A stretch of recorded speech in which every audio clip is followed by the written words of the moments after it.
Doctor साहब ਨੂੰ Facebook ਤੇ ਦੇਖਿਆ ਸੀ, ਉਹਨਾਂ ਨੇ ਕੋਈ ਸਾਡੇ ਜਾਣਨ ਵਾਲਾ ਆਇਆ ਸੀ, ਉਹ ਕਹਿੰਦੇ ਸੀ ਅੱਛਾ ਅਸੀਂ ਘਰ ਲੈ ਕੇ ਆਵਾਂਗੇ ਡਾਕਟਰ ਸਾਹਿਬ ਨੂੰ। और डॉक्टर साहब ਅੱਜ ਸਾਡੇ ਘਰ ਆਏ ਨੇ। ਉਹਨਾਂ ਨੇ ਬਹੁਤ ਖੁਸ਼ੀ ਦੀ ਗੱਲ ਹੀ ਹੈ। और ਸਾਡੇ ਕੋਲ ਹਾਂਡੀ ਰੋਟੀ ਵਾਸਤੇ ਪੈਸੇ ਨਹੀਂ ਸੀ, ਉਹਨਾਂ ਨੇ ਸਾਨੂੰ 500 ਰੁਪਇਆ ਦਿੱਤਾ ਹੈ। ਉਹਨੇ ਕਿਹਾ ਬੱਚੇ ਭੁੱਖੇ ਨੇ, ਜਾਓ ਇਹ ਹਾਂਡੀ ਰੋਟੀ ਜਾਂ ਸਬਜ਼ੀ ਲੈ ਕੇ ਆਓ, ਬੱਚਿਆਂ ਨੂੰ ਪਕਾਓ। ਤੁਹਾਡੀ ਮਿਹਰਬਾਨੀ ਹੈ, ਸਾਡੇ ਨਾਲ ਤਾਮਨ ਕਰੋ, ਅਸੀਂ ਇੰਨੇ ਜੋਗੇ नहीं है कि ਅਸੀਂ ਆਪਣੇ ਭਰਾ ਦਾ ਇਲਾਜ करा सकिए।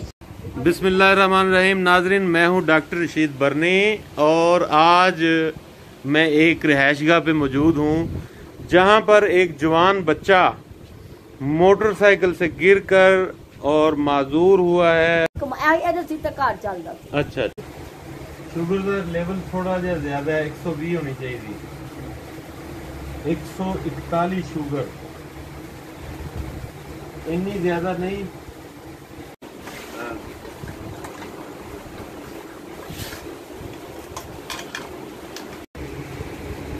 ब्लड प्रेशर आपका थोड़ा सा डाउन ही है।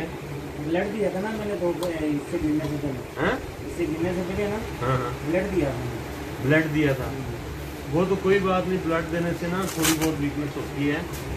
तो आप डिहाइड्रेशन का आपको मसला है, पानी ज़्यादा पिया करें, ठीक है। दिन में 16 गिलास इसको पानी पिलाना है, दिन में 16 गिलास, यकदम नहीं, सुबह से लेकर शाम तक, ठीक है। 16 गिलास पानी पीने हैं।